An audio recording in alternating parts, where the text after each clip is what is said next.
Hello everyone, welcome back to our YouTube channel 123 physics. आज के इस वीडियो में हम बात करने वाले हैं कर्नाटका सीटी 2017 physics solutions part 2। Last video में हमने अप टू क्वेश्चन नंबर 30 तक सॉल्व किया था। चलिए आज क्वेश्चन नंबर 31 से आगे के सारे क्वेश्चंस को डिस्कस कर लेते हैं। तो चलिए पहला क्वेश्चन देखते हैं। तो इस क्वेश्चन में हमसे कहा गया है, a straight wire of length 50 centimeter carrying a current of 0.25 ampere is suspended in mid-air by a uniform magnetic field of 0.5 Tesla as shown in figure. Mass of the wire is 10 gram. Mass of the wire is, ये हमें बताना है। तो क्या बोला इस question में, एक वायर है मेरे पास 50 सेंटीमीटर इसकी लेंथ है, इसमें से करंट फ्लो हो रहा है 0.5 एम्पियर का, 2.5 एम्पियर का करंट फ्लो हो रहा है और इसको हमने मैग्नेटिक फील्ड में लगा रखा है 0.5 टेस्ला के। अब ये ना तो नीचे गिर रहा है ना तो ऊपर जा रहा है, तो हमें पूछा गया कि इसकी मास कितनी होगी। तो यहाँ पे देखिए, जब कोई वायर ऐसे हवा में लटकेगा तो इसको पक्का नीचे mg लगेगा, तो इसको नीचे लग रहा है mg। इसमें करंट बह रहा है आगे की तरफ, मैग्नेटिक फील्ड है बोर्ड के अंदर की तरफ, राइट। तो अगर मैं देखूं करंट के डायरेक्शन में अपना हाथ रख के मैग्नेटिक फील्ड की तरफ ऐसे घुमाऊं तो फोर्स किधर बता रहा है, ऊपर। तो इसका मतलब मैग्नेटिक फील्ड की वजह से इस पर फोर्स लगेगा ऊपर, जो कि होगा IBL के बराबर। किसके बराबर? IBL साइन थीटा होता है। यहाँ पे करंट ऐसे जा रहा है, मैग्नेटिक फील्ड ऐसे में है, तो एंगल कितने डिग्री है? 90 डिग्री। तो इसलिए यहाँ पे साइन 90 की वैल्यू 1 रख दिया, राइट। अब ये ऊपर भी नहीं जा रहा है नीचे भी नहीं जा रहा है, इसका मतलब IBL की वैल्यू किसके बराबर है? mg के बराबर है। तो यहाँ पे लिख दें IBL इक्वल टू mg। तो यहाँ से आपको मिल जाएगा m which is equal to IBL divided by g। सही है, सारे वैल्यू पुट कर देंगे, हमें आंसर आ जाएगा। So it is 2.5 into 0.5 into 50 divided by 100। सही है, क्योंकि लेंथ सेंटीमीटर में दिया है तो उसको मीटर में लाना है, तो डिवाइड बाई 100 लिखा जाएगा। डिवाइडेड बाई ये वाला 10, तो ये वाला 0 इसके साथ निकाल दिया हमने, राइट। तो यहाँ से अगर हम इसको सॉल्व करेंगे तो हमें आंसर आएगा 62.5 ग्राम, राइट। तो जब आप इसको सॉल्व करोगे तो आपको आंसर आएगा 0.0625 kg। इसको आप अगर ग्राम में लाना चाहते हैं तो इंटू 1000 कर लीजिए, तो आपको पता चल जाएगा कितना आएगा, 62.5 ग्राम। आई होप कि ये सॉल्यूशन आपको क्लियर हुआ होगा। तो इसका सही ऑप्शन क्या है? Option A. चलिए आगे बढ़ते हैं। यस, इस क्वेश्चन में हमसे पूछा गया which of the following properties is false for a bar magnet. Bar magnet के लिए इनमें से कौन सी प्रॉपर्टी गलत है, ये हमें बताना है। तो यहाँ पे देखिए, it's poles can not be separated. जब भी आप मैग्नेट लेंगे तो उसके अंदर दो पोल मिलेंगे, एक नॉर्थ पोल होगा और एक साउथ पोल। कभी भी हम ऐसे नहीं कर सकते कि इसमें से साउथ पोल को सेपरेट कर ले या नॉर्थ पोल को सेपरेट कर ले। जब भी आप मैग्नेट को तोड़ोगे फिर से दो पोल्स निकल के आएंगे, यानी कि मैग्नेट में जब भी पोल्स होते हैं वो पेयर में ही होंगे, कभी भी हम उनको सेपरेट निकालना पॉसिबल नहीं है। यानी कि फर्स्ट प्रॉपर्टी सही है, हमें रॉन्ग वाली प्रॉपर्टी ढूंढनी है, तो ये वाला सही है। Next, it points in the north south direction when suspended. जब भी आप बार मैग्नेट को ऐसे धागे से बांध के लटका देंगे तो ये हमेशा नॉर्थ और साउथ के डायरेक्शन में ही अपने आप को ओरिएंट करेगा, तो ये ऑप्शन भी सही है, राइट। हमें गलत वाला चूज करना है। नेक्स्ट, थर्ड वन क्या बोल रहा है? Like poles repel and unlike poles attract. North north को रिपल करेगा, वहीं पे नॉर्थ साउथ को अट्रैक्ट करेगा, तो ये भी प्रॉपर्टी सही है, राइट। यानी कि फर्स्ट के तीनों प्रॉपर्टीज सही है। आगे देखिए क्या बोला, it does not produce magnetic field. लो कर लो बात, है ना। यहाँ पे अगर मैग्नेटिक फील्ड प्रोड्यूस नहीं करेगा तो फिर कौन प्रोड्यूस करेगा? Magnet obviously magnetic field produce करता ही है ना। तो ये बोल रहा है कि नहीं करेगा, तो इसका मतलब यही ऑप्शन गलत है। हमें जो टिक लगाना है वो ऑप्शन डी है। हमें कौन सा ऑप्शन पे टिक लगाना है? डी, क्योंकि ये वाली प्रॉपर्टी रॉन्ग है। आई थिंक ये आपको समझ में आया होगा। चलिए आगे बढ़ते हैं। क्वेश्चन में हमसे कहा गया है, a magnetic dipole of the magnetic moment 6 × 10⁻² ampere metre square. यानी कि आपको यम दे रखा है, कितना है? 6 × 10⁻² एम्पियर मीटर स्क्वायर, और बोला है कि इसका मैग्नेट मोमेंट ऑफ इनर्शिया कितना है? I is equal to 12 × 10⁻6 kg metre square. Then इसकी मैग्नेटिक फील्ड दी गई है, कितनी है? 2 × 10⁻² टेस्ला, राइट। तो ये वाला जो क्वेश्चन है ये वाला डिलीटेड पोर्शन से, तो इस साल आपके एग्जाम में आने वाला नहीं है, राइट। तो जस्ट हम for the sake of knowledge solve कर लेते हैं इसको, राइट। आपको पूछा गया है कि कितना टाइम लगेगा 20 ऑसिलेशन कंप्लीट करने के लिए, तो आपको यहाँ पे टी पूछा गया है। ये टी की वैल्यू होगी 20 × t के बराबर। टी यानी कि यहाँ पे टाइम पीरियड है, क्या है? Time period. तो पहले हम फाइंड करेंगे टाइम पीरियड की वैल्यू। तो यहाँ से अगर आप देखेंगे तो टाइम पीरियड के लिए फॉर्मूला होता है 2πi डिवाइडेड बाई mv। सही है, तो अगर आप इसके अंदर वैल्यू पुट करते हैं तो ये होगा 2 इंटू 3.14 इंटू रूट आई की वैल्यू कितनी है 12 into 10 power minus 6 divided by M की वैल्यू है 6 into 10 power minus 2 into B की वैल्यू है 2 10 पावर माइनस 2। आई थिंक ये क्लियर हुआ होगा। तो यहाँ से अगर आप देखेंगे तो ये 6 ये 2 12 ये वाला 12 काट दिए, ये -2 इसके साथ निकाल देंगे तो और एक -2 बचेगा। तो ये होगा 2 into 3.14 into root 10 power minus 2। तो इसको देखेंगे तो ये होगा 6.28 into 10 power minus 1 which is equal to 0.628 second. This is the value of time period, right. आपको टी की वैल्यू चाहिए तो टी के लिए आप क्या करेंगे 20 इंटू टी बोल के लिखेंगे 20 इंटू 0.628। तो इसका आंसर आएगा 12.56 सेकेंड, राइट 12.56 सेकेंड। तो यहाँ पे अप्रॉक्सीमेटली कितना सेकेंड, नियरेस्ट ऑप्शन क्या आएगा इसके लिए, ऑप्शन सी। आई होप ये क्लियर हुआ होगा आपको। चलिए आगे बढ़ते हैं। इस क्वेश्चन में हमसे पूछा गया है कि the susceptibility of ferromagnetic substance, जैसे कि हम जानते हैं magnetic susceptibility for ferromagnetic substance is much larger than 1 of the order of 10 power 2। So यहाँ पे ऑप्शन क्या आना चाहिए, option A that is much larger than 1, that is खय्यम is equivalent to 10 power 2, right. I hope ये समझ में आया होगा। चलिए आगे बढ़ते हैं। यस, इस क्वेश्चन में हमसे बोला गया है a bar magnet is allowed to fall vertically through a copper coil. यहाँ पे एक कॉपर कॉइल रखा हुआ है ये वाला, इसके ऊपर से हमने बार मैग्नेट को गिरने के लिए छोड़ दिया है। तो हमें पूछा है कि the magnet falls with acceleration. अब मैग्नेट कैसे गिरेगा बोल के पूछ रहे हैं, क्या वो जी की बराबर एक्सेलरेशन से गिरेगा, क्या जी लेस देन से गिरेगा, जी मोर देन से गिरेगा, ये हमें बोलना है। अब देखिए ये पेन को अगर मैं छोड़ दूं तो ये जी से गिरेगा, कितने से गिरेगा, जी से। अब हमने पढ़ा है लेंजेस लॉ, क्या पढ़ा है, लेंजेस लॉ। जब कॉइल के पास आप कोई पोल लेके आते हैं तो ये उसको अपोज करता है, यानी कि ये वाला नॉर्थ पोल बन जाएगा। कौन सा पोल बनेगा, नॉर्थ पोल। अब ये नॉर्थ पोल इसको रिपल करेगा ऊपर की तरफ, वहीं पे इसको नीचे खींच रहा होगा mg। तो इसके ऊपर जो नेट फोर्स है वो mg माइनस एफ है। नेट फोर्स कितना है, mg minus F which is equal to m into a, सही है। तो यहाँ पे जो एक्सेलरेशन आएगा वो किसके बराबर होगा, g minus F divided by m, सही है। अब बताइए एक्सेलरेशन की वैल्यू g के बराबर है कि उसमें से कुछ माइनस करना है, यानी कि वैल्यू डिक्रीज हो रही है। तो इसके लिए सही ऑप्शन क्या आएगा, option C less than G. I think ये क्लियर हुआ होगा। चलिए आगे बढ़ते हैं। इस टाइप के क्वेश्चन में जब भी आपको ऐसे मैग्नेट गिराना है तो हमेशा आंसर क्या आएगा, इसमें लेस देन जी ही आएगा, याद रखेंगे इसको। चलिए आगे बढ़े। यस, इस क्वेश्चन में पूछा गया है the working of a magnetic braking of trains is based on, सही है। तो ये भी आपका डिलीटेड पोर्शन से ही है। तो यहाँ पे पूछ रहा है कि जो ब्रेक लगाए जाते हैं मैग्नेटिक ब्रेक्स ट्रेन में, तो वो कौन से प्रिंसिपल पे काम करता है, तो ये काम करता है एडी करंट्स पे। कौन से करंट्स पे, एडी करंट्स पे। आई होप ये क्लियर हुआ होगा। चलिए आगे बढ़ते हैं। इस क्वेश्चन में हमसे बोला गया है एक प्लेन है जिसके विंग्स का स्पैन 20 मीटर है, यानी कि लेंथ दे रखा है L is equal to 20 metre, right. और ये वाला चल रहा है प्लेन कितनी स्पीड से, 400 मीटर पर सेकेंड से।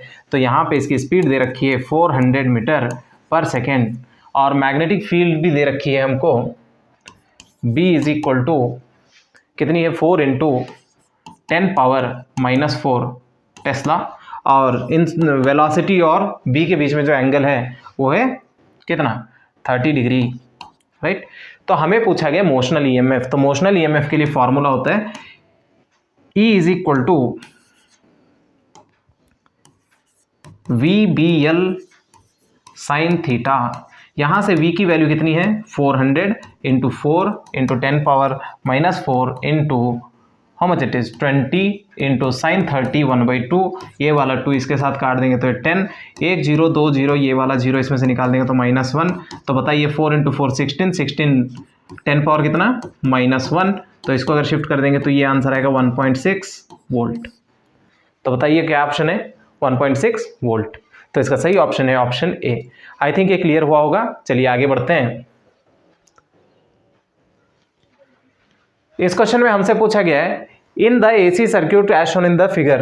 तो यहाँ पे हमको एक एसी सर्क्यूट दिया है जिसमें एक बल्ब है और एक इंडक्टर है ना।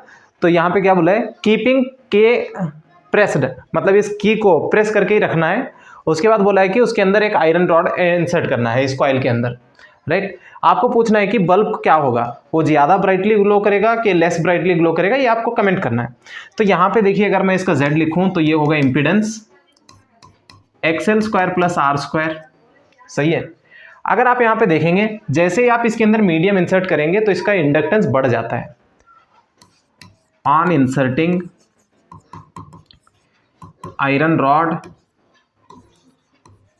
L increases. अगर L इंक्रीज होगा तो XL भी इंक्रीज होगा, क्योंकि XL का फॉर्मूला क्या होता है 2πfl। जैसे ही L इंक्रीज होगा तब XL की वैल्यू भी इंक्रीज होगी, ये वाला इंक्रीज होगा।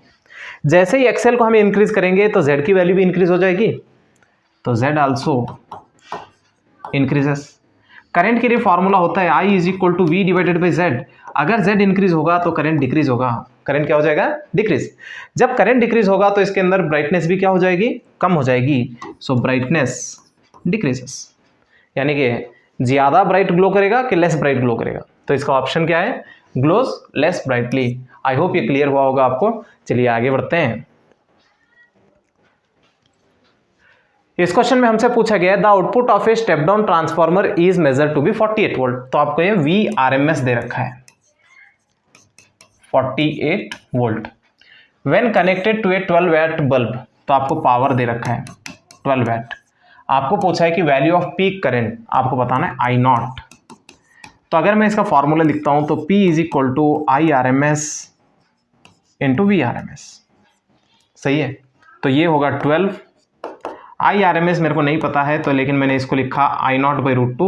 VRMS की वैल्यू पता है मेरे को, तो मैंने लिखा इसको 48 बराबर। ये वाला 1 से, ये वाला 4 से, ये वाला अगर इसको काटेंगे तो 2√2 से बराबर। इस 2√2 को इधर भेजेंगे तो 1/2√2 ampere which is equal to I0। Yes, बताइए कौन सा ऑप्शन मैच कर रहा है इसमें। इसके लिए सही ऑप्शन है ऑप्शन सी। आई थिंक ये सॉल्यूशन आपको समझ में आ रहे होंगे। अगर वीडियो अच्छा लग रहा है तो आप वीडियो को लाइक करें, अपने दोस्तों के साथ शेयर करें और चैनल को सब्सक्राइब जरूर करें। चलिए आगे बढ़ें। यस, इस क्वेश्चन में क्या बोला है, ए कॉइल ऑफ इंडक्टिव रिएक्टेंस यानी कि XL दिया है, कितना है 1/√3 ओम। उसके बाद a resistance of 1 ohm R दे रखा है 1 ohm. Connected to a 200 volt VRMS दे रखा है 200 वोल्ट। फ्रीक्वेंसी भी दे रखी है 50 हर्ट्ज बराबर। उसके बाद आपको पूछा है कि टाइम लैग बताना है, तो आपको T बताना है between maximum voltage and maximum current. इसके लिए पहले हम फाई ढूंढेंगे, उसके बाद ω/T के साथ रिलेट करेंगे। तो चलिए पहले फाई ढूंढने के लिए हम फॉर्मूला लिखते हैं tan phi = XL/R। यहाँ पे -XC इसलिए नहीं आएगा क्योंकि इस सर्किट में कहीं पे भी कैपेसिटेंस नहीं है, तो इसलिए XC की जगह पे 0 है, राइट। सो tan phi बताइए क्या लिखा जाएगा, XL की value 1/√3 divided by 1 which is tan phi = 1/√3। तो यहाँ से phi की वैल्यू पता चल गई 30 डिग्री, जिसको आप लिखेंगे π/6। phi मिल गया आपको। अब phi के लिए एक फॉर्मूला होता है ω/T बोल के, तो T = आप लिखेंगे phi/ω which is π/6 divided by 2π/f। Omega का फॉर्मूला क्या होता है 2πf। यहाँ से पाई और पाई काट देंगे, ये 6 नीचे ले लेंगे तो 1/12 इंटू एफ की वैल्यू कितनी है, how much it is F50। तो ये हो जाएगा 1/600 सेकेंड। यानी कि करंट मैक्सिमम होके फिर वोल्टेज मैक्सिमम होने में जो टाइम का गैप है वो कितने सेकंड के बराबर है 1/600 सेकंड। तो देखिए कौन सा ऑप्शन मैच कर रहा है, ऑप्शन बी। आई थिंक ये सॉल्यूशन समझ में आया होगा। चलिए आगे बढ़ते हैं। इस क्वेश्चन में हमसे पूछा गया है E and B represent the electric and magnetic field vectors of an electromagnetic waves. The direction of propagation of the wave is along. Direction of propagation कौन दिखाता है, के। कौन दिखाता है, के। और ये जो के होता है इसका फॉर्मूला क्या होता है, E vector cross B vector, right. तो बताइए यहाँ पे कौन सा वाला ऑप्शन मैच करेगा, तो इसके लिए सही ऑप्शन है ऑप्शन सी। आई थिंक ये समझ में आया होगा। चलिए आगे बढ़ते हैं। यस, इस क्वेश्चन में पूछ रहा है according to the Cartesian sign convention in ray optics, कौन सा ऑप्शन सही है बोल के पूछ रहे हैं।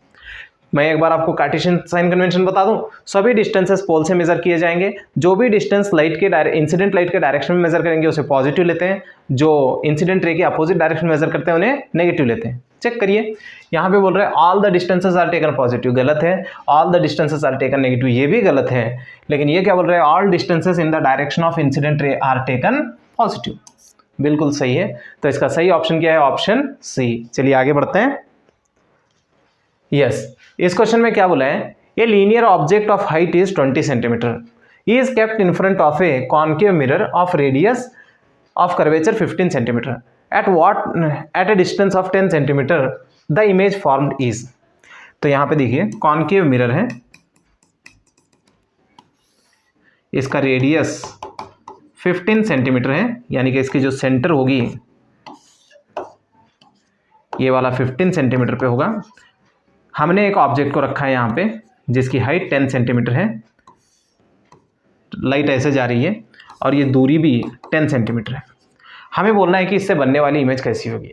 इसे एक लॉजिकल पॉइंट से आप बोल सकते हैं, क्योंकि ऑब्जेक्ट जो है सेंटर के अंदर है। सेंटर के और फोकस के बीच में जब ऑब्जेक्ट होता है तो उसकी इमेज मैग्नीफाइड और इन्वर्टेड बनती है। हम सॉल्व करके देख लेते हैं। यहाँ पे u की वैल्यू -10 है और f की वैल्यू -r/2 के बराबर है, -15/2 सेंटीमीटर है। आपको v ढूंढना है, सही है, आपको v ढूंढना है, उसके बाद मैग्निफिकेशन ढूंढना है, सही है। तो फॉर्मूला लिखते हैं, 1/f is equal to 1/u plus 1/v। So 1/-15/2 आता था, मैंने उस बाई 2 को ऊपर ले लिया है। 1/-10 प्लस 1/v, तो इसको इस साइड लेके आएंगे तो ये होगा 1/10 minus 2/15 is equal to 1/v।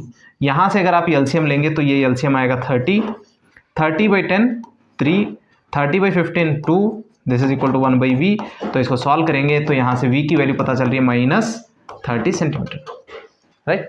अगर आप यहाँ से m फाइंड करेंगे तो ये आएगा -v/u which is -30 divided by -10। ये इसके साथ निकाल देंगे तो आंसर आएगा -3 विच इज मैग्नीफाइड, और ये नेगेटिव बता रहे हैं, इन्वर्टेड। यस, तो बताइए कौन सा ऑप्शन सही है इसमें। इसमें ऑप्शन सही है magnified and inverted, option B. अगर आपने रे ऑप्टिक्स की वीडियोस नहीं देखे हैं तो इस चैनल की प्लेलिस्ट में जाके रे ऑप्टिक्स के मिरर के पूरे कॉन्सेप्ट्स को आप अच्छे से समझ सकते हैं, राइट। चलिए आगे बढ़े। इस क्वेश्चन में हमसे बोला गया, ये वाला जो भी क्वेश्चन है ये डिलीटेड पोर्शन से है, फिर से एक बार देख लेते हैं। During the scattering of light the amount of scattering is inversely proportional to dash of the wavelength of light. Rayleigh scattering क्या कहता है, जो इंटेंसिटी ऑफ स्कैटर्ड लाइट होगी वो 1/λ⁴ होगी, यानी कि कितना पावर पे डिपेंड करेगा, वेवलेंथ के 4th पावर पे। तो इसका सही ऑप्शन है ऑप्शन सी। आई होप ये क्लियर हुआ होगा। चलिए आगे बढ़ते हैं। यस, इस क्वेश्चन में हमसे पूछा है कि in double slit experiment if yellow light is replaced by blue light the interference fringes become. Fringe के क्या हो जाएगा अगर मैंने उसको येलो लाइट हटा के ब्लू लाइट को यूज कर लिया है। तो उसके लिए देखेंगे beta is equal to λd divided by small d। तो यानी कि बीटा जो है वो लैम्डा के ऊपर डायरेक्टली डिपेंड कर रहा है, यानी कि वेवलेंथ अगर ज़्यादा होगा तो फ्रिंज विड्थ बढ़ेगा, अगर वेवलेंथ कम होगा तो फ्रिंज विड्थ घटेगा। तो यहाँ पे अगर मैं देखूँ विद जी, और पहले कौन सी लाइट थी, येलो लाइट, और अब कौन सी है, ब्लू लाइट, राइट। तो यहाँ से जब हम उस साइड जाते हैं वेवलेंथ इंक्रीज होता है, यानी कि येलो लाइट का वेवलेंथ ज़्यादा है कंपेयर टू ब्लू लाइट, सही है। यानी कि बीटा येलो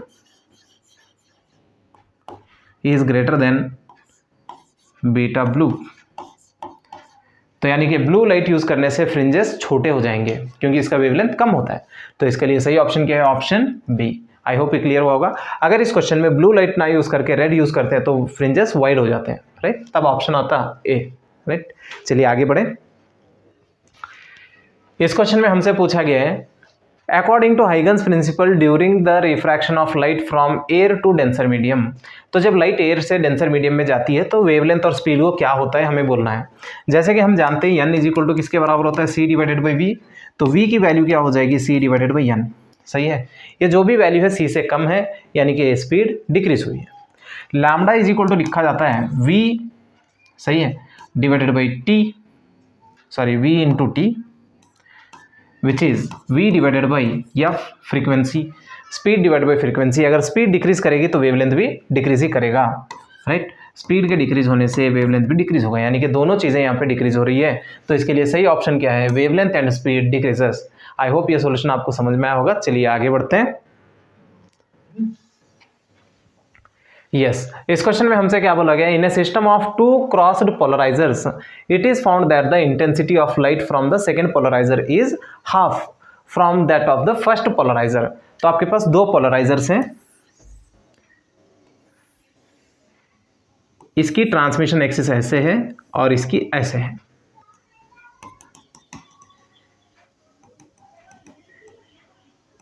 कितने डिग्री, ये थीटा एंगल है। यहां पे जो इंटेंसिटी मिल रही है, यहां की इंटेंसिटी आई नॉट है, यहां वाली इंटेंसिटी आई नॉट बाई 2 है। आपको इनके बीच में थीटा बोलना है। तो ये क्वेश्चन है मालूस लॉ से। मालूस लॉ क्या होता है, I is equal to I not cos square theta, right. I की वैल्यू किसके बराबर है, आई नॉट बाई 2, यहाँ पे पुट कर देते हैं, I not divided by 2 which is equal to I not cos square theta. यहाँ से ये आई नॉट निकाल देंगे तो 1/2 equal to cos square theta. अगर स्क्वायर हटा देंगे तो ये हो जाएगा 1/√2 which is equal to cos theta. अब बताइए कॉस थीटा में 1/√2 कितने डिग्री पे आता है, ऑब्वियसली 45 डिग्री पे आएगा। So theta is equal to 45 degree, यानी कि ये दोनों पोलराइजर्स कितने डिग्री पे ओरिएंटेड है, 45 डिग्री। तो इसके लिए सही ऑप्शन क्या है, ऑप्शन ए। आई थिंक यहां तक सब कुछ समझ में आया होगा। चलिए आगे बढ़ते हैं। यस, ये क्वेश्चन आया है ड्यूल नेचर ऑफ मैटर से, फोटो इलेक्ट्रिक इफेक्ट। आपको यहाँ पे बोला गया कि ये ग्राफ दिया है जिसमें करंट और इंटेंसिटी के साथ हमें देखना है। इस साइड में हमने लिया कलेक्टर पोटेंशियल वोल्टेज और इस साइड में फोटो करंट। आपको बताना है कौन सी इंटेंसिटी ज़्यादा है और कौन सी इंटेंसिटी कम है। आप जानते हैं photo electric current is directly proportional to intensity, सही है। तो यहाँ पे I2 इंटेंसिटी के लिए ग्राफ ऊपर चला गया है, यानी कि इसमें करंट ज़्यादा है और कंपेयर टू दिस वन। तो यानी कि यहाँ पे I2 इंटेंसिटी ज़्यादा है, I2 is greater than I1। तो इसके लिए सही ऑप्शन क्या है जी, option C, that is I1 is less than I2 और I2 is greater than I1। I hope ये क्लियर हुआ होगा। अगर इसमें फ्रीक्वेंसी के बारे में जानकारी पूछी जाती तो यहाँ पे देखिए दोनों आके एक ही जगह पे जीरो हो रहे हैं, यानी कि दोनों का स्टॉपिंग पोटेंशियल सेम है। स्टॉपिंग पोटेंशियल अगर सेम है तो दोनों की फ्रीक्वेंसी भी सेम है, सही है। चलिए आगे बढ़ते हैं। यस, इस क्वेश्चन में हमसे बोला गया है कि ये particle is dropped from a height h, the de Broglie wavelength of the particle depends on height as. तो यहाँ पे कोई पार्टिकल है, ये ग्राउंड है, ये वाली इसकी हाइट h है। तो ये पार्टिकल जैसे जैसे नीचे गिरेगा तो इसका डी ब्रॉगली वेवलेंथ हमें लिखना है as a function of h। अब देख लीजिए, मान लेते हैं कि ये बॉडी यहाँ पे आ गई तो इसकी वेलोसिटी है √2gh, 2gh। तो यहाँ पे अगर आप इसका मोमेंट क्या लिखेंगे, वेवलेंथ, तो उस टाइम पे आप लिखेंगे h divided by p, that is equal to h divided by mv, which is h divided by m into √2gh।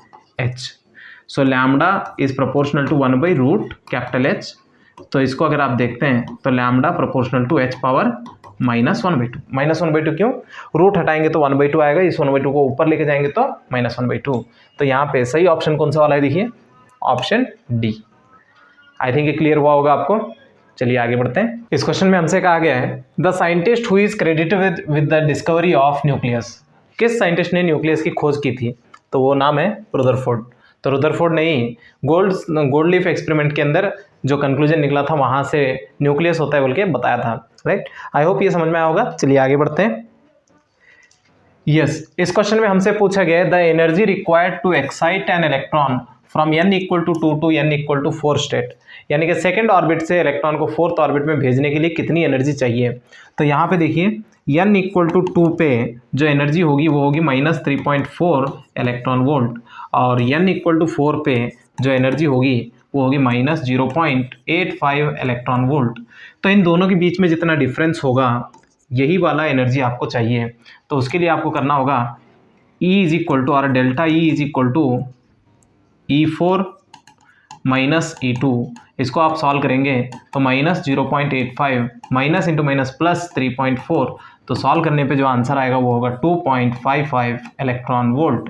अब आप पूछ रहे होंगे कि ये 3.4 और 0.85 कहाँ से आया, तो इसके लिए आप फॉर्मूला जानते हैं, energy is equal to minus 13.6 divided by M square. आप एन की वैल्यू 2 रख दीजिए, सॉल्व करिए, इतना आएगा। एन की वैल्यू 4 रख दीजिए, ये सॉल्व करेंगे तो इतना आएगा।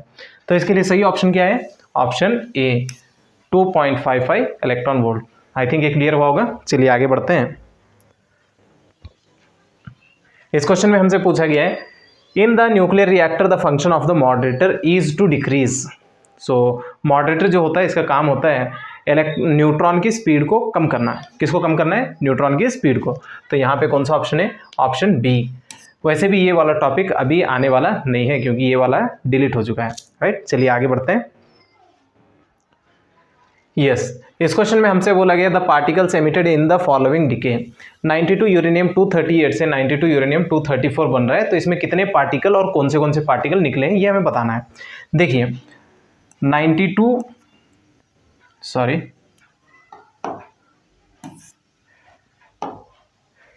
यूरेनियम 92 से 238 था ये, राइट। इसमें से क्या हो गया? 238 से 234 हो चुका है, यानी कि इसके अंदर से 4 मास नंबर डिक्रीज हो चुके हैं, राइट। जब भी एक अल्फा पार्टिकल निकलता है, अल्फा पार्टिकल जब निकलता है, Z की वैल्यू Z-2 हो जाती है, A की वैल्यू A-4 हो जाती है, राइट। यानी कि एटॉमिक नंबर 2 से घट जाता है, मास नंबर 4 से घट जाता है। तो यहाँ पे मास नंबर 4 से घट चुका है, यानी कि एक अल्फा पार्टिकल पक्का निकला हुआ है, राइट। तो जब एक अल्फा पार्टिकल इसमें से निकलेगा तो इसका मास नंबर बनेगा, एटॉमिक नंबर बनेगा 90, कोई एलिमेंट x बोलेंगे, ये 234। लेकिन हमें जो एलिमेंट दिया है वो फिर से वापस क्या है? 92 यूरेनियम, राइट। जब एक बीटा माइनस पार्टिकल निकलता है तब A की value as it is A रह जाती है, लेकिन Z की वैल्यू बढ़ के Z+1 हो जाती है, राइट। तो अब मेरे को ये 90 को 92 करना है, यानी कि इसको बढ़ाना पड़ेगा। बढ़ाने के लिए कौन सा डीके कराऊं मैं? Beta decay. कौन सा डीके? Beta decay. तो यहां से अगर मैं बीटा डीके कराता हूं, एक बीटा डीके जब होगा तो ये कोई एलिमेंट Y बन जाएगा, तो इसका ये वाला 91 होगा और ये वाला 234 ही रहेगा, राइट। अभी यहाँ पे 92 है, यहाँ पे 91 है, मेरे को 92 चाहिए, तो इसके लिए एक और बीटा पार्टिकल निकालेंगे, तो ये वाला एलिमेंट बन गया Z92 यूरेनियम 234, राइट। तो ये वाला हमारा फाइनल प्रोडक्ट है, जो कि यूरेनियम 92 234 के बराबर है। तो बताइए कितने पार्टिकल निकाले मैंने? यहाँ से यहाँ तक पहुँचने में मैंने 3 पार्टिकल निकाले हैं, एक अल्फा पार्टिकल, 2 बीटा पार्टिकल। तो कौन सा ऑप्शन मैच कर रहे हैं देखिए इसमें। सो 1 अल्फा एंड 2 बीटा। ये भी जो क्वेश्चन है आपके डिलीटेड पोर्शन से है, इस साल से इस टॉपिक से कोई क्वेश्चन आपके सीटी एग्जाम में नहीं आएगा, राइट। तो चलिए आगे बढ़ते हैं। यस, इस क्वेश्चन में हमसे बोला गया मास डिफेक्ट दे रखा है, यानी कि delta M which is equal to 0.03 U atomic mass unit. आपको पूछा है बाइंडिंग एनर्जी पर न्यूक्लियन बताइए, यानी कि आपको EB/A बताना है, सही है। तो पहले EB फाइंड कर लेते हैं। So EB is equal to delta M into 931, सही है, मेगा इलेक्ट्रॉन वोल्ट। तो डेल्टा M की वैल्यू कितनी है? 0.03 इंटू 931। सो इसको सॉल्व करेंगे तो आंसर आएगा 27.93 मेगा इलेक्ट्रॉन वोल्ट। ये बाइंडिंग एनर्जी है, ये क्या है? Binding energy. लेकिन हमें क्या पूछा है? बाइंडिंग एनर्जी पर न्यूक्लियन पूछा है, तो इसको लिखेंगे यहाँ पे 27.93 डिवाइडेड बाई A मतलब मास नंबर। बताइए मास नंबर कितना है? 4। तो यहाँ 4 से डिवाइड कर देंगे तो इसका आंसर आएगा 6.9825, राइट। तो इसका सही ऑप्शन क्या है? Option B. आई होप ये क्लियर हुआ होगा आपको। चलिए आगे बढ़ते हैं। इस क्वेश्चन में हमसे पूछा है the energy gap in case of which of the following is less then 3 electron volt. जैसे कि हम जानते हैं एनर्जी गैप इक्वल टू 0 किस में होता है? कंडक्टर्स यानी कि मेटल्स। Eg की value more than 3 electron volt किस में होता है? Insulators. Eg is less then 3 electron volt किस में होता है? सेमीकंडक्टर्स, बराबर। तो आपको पूछना है कि लेस देन 3 इलेक्ट्रॉन वोल्ट यानी कि इनमें से कौन सेमीकंडक्टर है, आपको बताना है। Copper is metal, iron is metal, zener diode is a device, germanium is semiconductor. तो इसका सही ऑप्शन क्या है? Option D. आई होप ये समझ में आया होगा। चलिए आगे बढ़ते हैं।